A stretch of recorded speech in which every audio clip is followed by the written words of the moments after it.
A ver, bueno, non tiña pensado dicir nada, pero antes dixarme, bueno, se dixo unhas palabras. Pois chamase o pelouro, e por que o pelouro? Pois o pelouro existe, a miña amiga Merche que anda por ali, a Marceu, imos todos os anos a esas andas, somos moi fieles ás andainas de Trasalba. Teño que dicir que a empanada que poñen despois ten bastante que ver en que volvamos todos os anos, iso teño que dicilo tamén.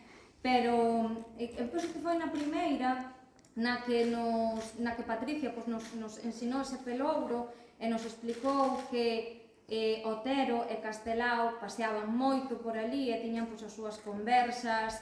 A verdade é que quedamos as dúas moi abraiadas, moi sorprendidas.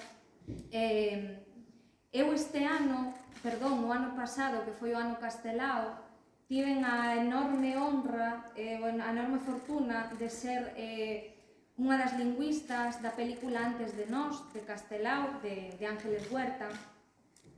Descubrín e dime de conta dunha cousa, é que a lingua ten un poder enorme de encarnar o mito. Eu, como rianxeira, tamén tiña esa imaxe de Castelao sobre o papel, pois ese señor con sombreiro, con gafas, con pitillo, e desde o momento en que empezou a falar a miña variante, trouxen tamén o meu veciño. Eso para mí foi unha experiencia que non podo explicar.